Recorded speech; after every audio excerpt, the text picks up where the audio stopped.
Γεια και χαρά σε όλους, παιδιά. Καλησπέρα. Καλησπέρα και από μένα, λοιπόν. Είναι ο Πέτρος και εγώ ο Αντώνης και αυτό είναι το Mentality. Πρώτο επεισόδιο, λοιπόν, θα έλεγα επεισόδιο οδηγός για το τι μέλη γενέστε με αυτή την εκπομπή. Πάρα πολύ σωστό, Αντώνη. Καλά που μου έκανες την εισαγωγή, γιατί πριν ξεκινήσουμε θα ήθελα να πω ότι αν είστε από αυτούς που λένε ότι κάτι δεν μας αφορά σαν γι' αυτό, νομίζω ότι σε αφορά και πρέπει να κάτσεις. Ξεκινήσαμε αυτό το podcast, λοιπόν, εγώ με τον Αντώνη, στο στούντιο Απόλλω, γιατί θέλουμε να επηρεάσουμε με την καλή έννοια, πρωτού πει κάποιος οτιδήποτε, θέλουμε να επηρεάσουμε τον κόσμο, να διευρύνουμε ορίζοντες και να δείξουμε την αλήθεια ομά, ρεαλιστικά και όπως έχει να κάνει σήμερον ημέρα. Από δύο άτομα της διπλανής πόρτας. Σήμερα, λοιπόν, με την παραγωγή σκεφτήκαμε να μιλήσουμε για την επιβίωση σε αυτή την πολύ όμορφη χώρα που πραγματικά την κάνανε, στο να θέλω εγώ, ο Αντώνης και άλλοι πολλοί χιλιάδες άνθρωποι να θέλουμε να ξεκουμπιστούμε από εδώ τρέχοντας. Αλλά και όμως λέμε, θυμάσαι τι λέγαμε, Ναι. γιατί να μην φύγουν αυτοί και να φύγουμε εμείς. Αυτό είναι μια μεγάλη αλήθεια. Δυστυχώς όμως, προκειμένου ένα νεότερο παιδί, σκέψου τώρα μιλάμε για ηλικίες 18, 19, 20 που απλώνεται όλη η ζωή μπροστά του, να μπει σε αυτή την νοοτροπία, φίλε μου, θα πρέπει να θυσιάσει πάρα πολλά από τη ζωή του. Άντε εμείς κάναμε τις επιλογές μας, τοποθετηθήκαμε σε αυτή τη χώρα και στη ζωή μας, χωρίς να σημαίνει βέβαια ότι δεν μπορούμε να αλλάξουμε γνώμη, αλλά συνεχίζουμε να επιλέγουμε συνειδητά να μένουμε και να προσπαθούμε για μια γενική βελτίωση. Ωραία. Ωραία μέχρι εδώ και το ακούω, το καταλαβαίνω, αλλά και πάλι δεν μου αρκεί. Ξυπνάς κάθε μέρα, έτσι. Ανοίγεις τηλεόραση, βλέπεις το κινητό ή κάνεις κάτι, οτιδήποτε. Και λες κάθε μέρα μια είδηση, δεν μπορεί να είναι αληθινό. Ναι, κι όμως είναι για την Ελλάδα. Η Κολομβία της Ευρώπης. Τα πράγματα πάνε να το κακό στο χειρότερο. Το νίκη μοιάζει με η αποπλήρωση δόσης μιας Ferrari. Τα πράγματα είναι τραγικά και όλοι περιμένουμε κάτι καλύτερο που ποτέ δεν έρχεται και μάλλον με τα μυαλά αυτά που έχουμε ποτέ δεν θα έρθει. Να το ξεκαθαρίσουμε αυτό. Ποτέ δεν θα έρθει, γιατί κι αν προσπαθήσει, θέλω να σκεφτεί ο κόσμος που μας παρακολουθεί πού ακριβώς θα βρει γόνιμο έδαφος να θέσει τις ρίζες του. Όταν κατά καιρούς έχω κάνει συζητήσεις και η απάντηση από τους μεν και τους δε, ποιο να ψηφίσω, τον άλλον, λες και είναι μόνο 2 ή 3 ή 4 τα κόμματα. Πρέπει να αρχίσουμε, παιδιά, να βγάζουμε λίγο τις παροπίδες από τα μάτια μας. Μου έδωσες μια πάρα πολύ ωραία πάσα. Έχεις δει τι έχει γίνει με τους αγρότες, έτσι? Ναι. Έχεις δει. Οι μισοί τι λένε? Καλά να πάθουν αφού τους ψήφισαν. Ναι. Είναι έτσι ή δεν είναι? Εγώ πιστεύω πως είναι έτσι. Ωραία. Ήμουν από τους πρώτους που βγήκα και είπα ότι πάμε στα μπλόκα τώρα να ρωτήσουμε τι ψηφίσανε. Θα φας ξύλο. Όχι γιατί τους πρόσβαλες, αλλά από κάποιους, όχι όλοι, κάποιοι, και δεν ξέρω σε τι ποσοστά είναι αυτοί οι κάποιοι, θα φοβηθούν μη τυχόν και βγει παρέξω το τι ψηφίσανε. Προφανώς και γνωρίζουμε τι ψηφίσανε οι περισσότεροι. Δεν θυμάσαι ένα παππού, στα social το είχε βγάλει. Ένας παππούς. Ναι. Είχα φέρει, λέει, γιαγιά με καροτσάκι να ψηφίσει για να βγει. Ναι. Και αυτό δεν ήταν μόνο ένα, περιστατικά πολλά. Ξέρω και που λέω λόγω στον γείτονά μου, ξέρω που το έκανε. Πραγματικά. Πάλι δεν θίγω κανένας εισαγωγικά. Αυτή την κατάσταση που ζούμε, νομίζω την ταφόπλακα πάνω στο κεφάλι μας μόνοι μας την έχουμε βάλει. Αυτό. Δεν έχω καταλάβει όμως αν όλοι οι Έλληνες το έχουν πάρει χαμπάρι αυτό. Μα το έχουν συνειδητοποιήσει. Εδώ τώρα είναι η λεπτή γραμμή, φίλε μου, που είναι ότι μας χαλάει η βόλεψή μας και αντιδρούμε ή θέλουμε να αλλάξει όλη η κατάσταση. Γιατί αν θέλουμε να αλλάξει αυτή η κατάσταση, απαιτούνται προσωπικές θυσίες. Το ρουσφέτη πρέπει να κοπεί για αρχή. Πρέπει να αρχίσει, παιδιά. Και σας το λέω σαν άνθρωπος που έχω ζήσει και ένα χρόνο στο εξωτερικό και έχω δει χώρα στην οποία δεν υπάρχουν ούτε συνδικαλισμοί ούτε συνδικαλιστές και όλα λειτουργούν ρολόι. Λοιπόν, αλλά τηρούνται οι νόμοι και υπάρχουν αδρά πρόστιμα για όποιον έχει το θράσος να μην του στηρεί. Οπότε άμα θες κουνήσου, αλλά θα το πληρώσεις πολύ ακριβά. Δεν σε συμφέρει. Αλλά εκεί υπάρχει κράτος που λειτουργεί μόνο του σαν συνδικαλιστής να σε προστατέψει Δεν ξέρω αν ο σωστός όρος είναι συνδικαλιστής βασικά, γιατί δεν το έχω ψάξει σε βάθος, αλλά θα λειτουργήσει σαν προστατευτικός μηχανισμός όντως για τον εργαζόμενο, για το μέσο πολίτη και για αδύναμες και για αδύναμα κοινωνικά στρώματα, έτσι. Ωραία, και θα σου θέσω ένα πολύ σημαντικό ερώτημα. Πώς αλλάζει η κατάσταση, ρε Αντώνη? Πώς τη βλέπεις να αλλάζει την κατάσταση? Στο καλύτερο. Βλέπεις τριτοκοσμικές χώρες μας έχουν ξεπεράσει. Ναι. Θες να σου πω για τη Βουλγαρία, κάθε χρόνο πόσο τα 100 ανάπτυξη έχει? Εμείς πώς κατεβαίνουμε κάθε χρόνο? Είμαστε ένα χρόνο πάμε ένα βήμα μπροστά, τα υπόλοιπα 2 χρόνια πάμε 2 βήματα πίσω. Δηλαδή αυτή η κατάσταση, ρε παιδί μου, σαν άνθρωπος τώρα δεν ασχολείσαι. Όταν με έναν βασικό μισθό της τάξης των 1.000, 1.200, 1.300, 900, 800, όσα παίρνεις, γιατί τόσα είναι πάνω κάτω, Ναι. που πρέπει να σου γίνει πρώτα με τα συγχωρήσους. Θες να πας να κάνεις οικογένεια. Να πάρεις μια κοπελίτσα, την οποία εννοείται πως πρέπει να δουλεύει στον κάθε μαλάκα.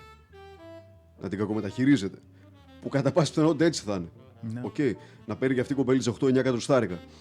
Να έχετε ένα σπίτι το οποίο να μπορείτε μαζί να καλύπτετε ρεύματα. Ενίκιο, άμα δεν έχει σπίτι, που 1-2% νομίζω έχει στην Ελλάδα τα παιδιά του σπίτι.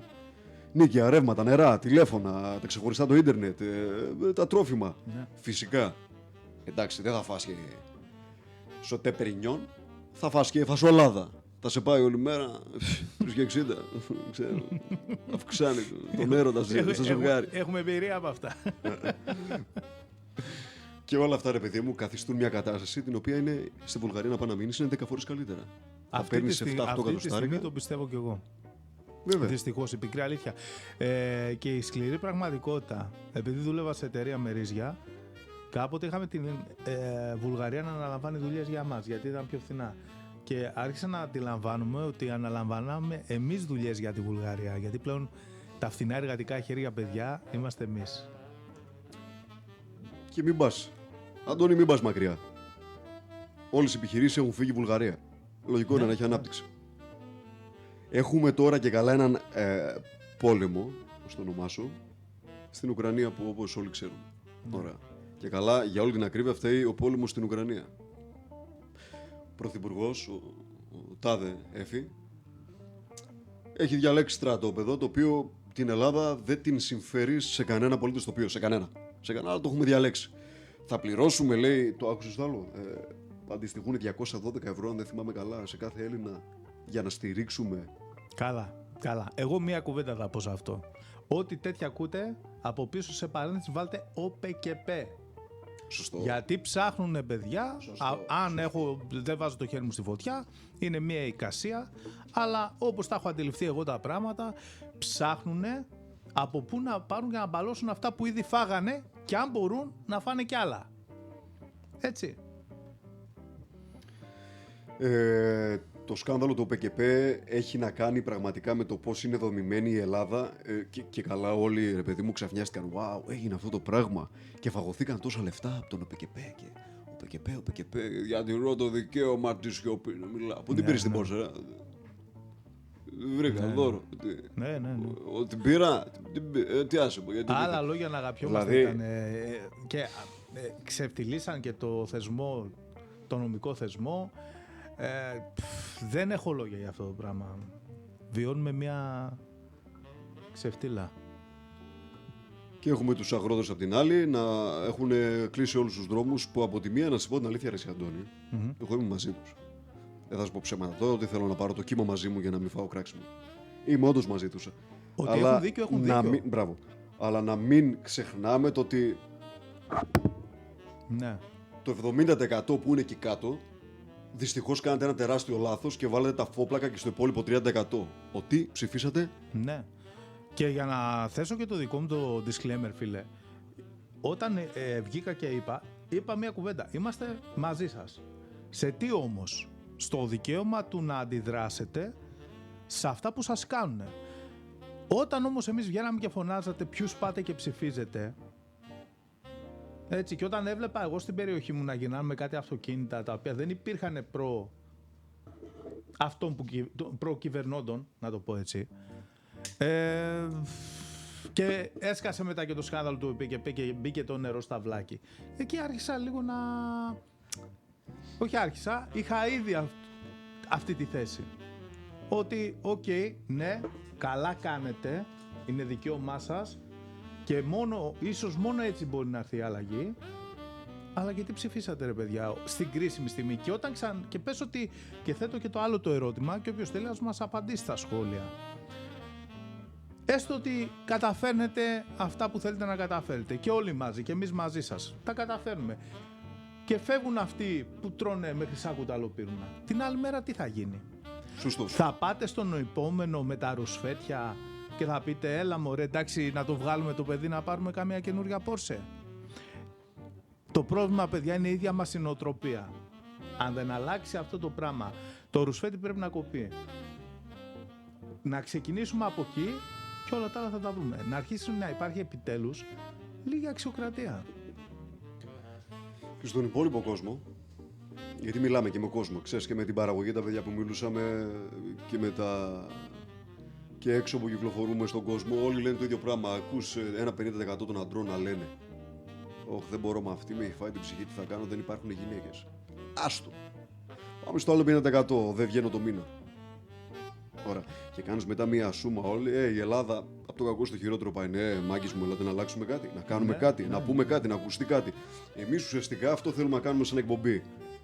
Δύο άτομα, γνωστοί, άγνωστοι, της διπλανής πόρτας να πούν μια γνώμη. Μήπως και παρασύρουμε με την καλή την έννοια, όχι να βάλουμε το δικό μας εγκέφαλο σε άλλου, να ακούσουν και μια άλλη άποψη από δύο άγνωστα σε εισαγωγικά. Έτσι. Συμφωνώ απόλυτα. Και είπες τη μαγική λέξη. Λέμε, παιδιά, μια άποψη. Φυσικά και μπορεί να υπάρχουν αντίθετες ή εγώ δέχομαι και το ενδεχόμενο κάπου ότι μπορεί να πέσαμε έξω, είτε σε νούμερα είτε να αδικήσαμε και κάποιον. Είμαστε ανοιχτοί σε οποιοδήποτε υγιή διάλογο. Έτσι. Σωστό. Αυτό.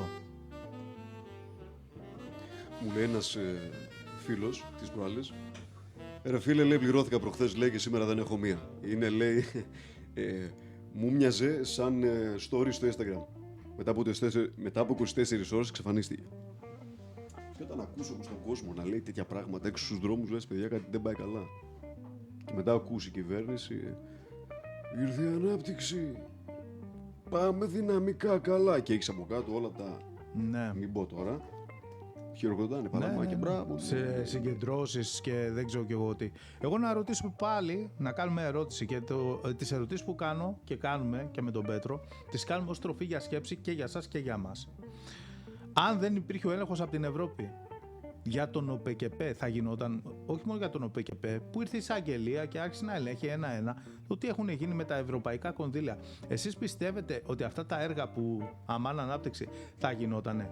Και αυτά τα έργα είναι μπαλώματα σε σχέση με αυτό που θα έπρεπε να γίνουν. Έτσι, προχειροδουλειές και μπαλώματα, έτσι τα βλέπω εγώ, στο να κλείσουμε στόματα και παράθυρα, να μην φαίνονται πολλά. Και τρύπες μάλλον, όχι παράθυρα. Ξέρεις, Αντώνη, τι κοινό έχουν όλα αυτά που λέμε Ελλάδα, λεφτά και σχέσεις στην Ελλάδα? Τι πράγμα? Ότι όλοι θέλουμε κάτι καλύτερο, αλλά κανένας δεν αναλαμβάνει την ευθύνη για να κάνει κάτι καλύτερο. Ναι. Ισχύει. Και αυτή η κατάσταση, άμα δεν... Πρέπει να ρίξουμε λίγο το εγώ μας, νομίζω. Αυτό το εμένα που με βλέπεις και εγώ να γυρνάω με Πόρσε και ασπινάσει ο γείτονας π.χ. Ναι. Εντάξει, εγώ τη δουλειά μου την έκανα και αυτή η νοοτροπία που καλά κρατεί, μπορώ να σου πω και επί τουρκοκρατίας, αυτά τα χαΐρια. Λοιπόν, θα πρέπει να αλλάξει αυτό το πράγμα, παιδιά. Η δουλειά που έχει να γίνει, η μεγαλύτερη δουλειά που έχει να γίνει, είναι μέσα στον καθένα μας ξεχωριστά. Και εδώ ήθελα να συμπληρώσω ότι εν τέλει σε αυτό το podcast είσαι εδώ για να καταλάβεις ότι τίποτα δεν είναι τέλειο και ότι όλα θα πάνε καλά. Σε αυτό το podcast είναι εδώ για να σου πει ότι τίποτα δεν αλλάζει εάν δεν αλλάξεις εσύ. Έτσι ακριβώς.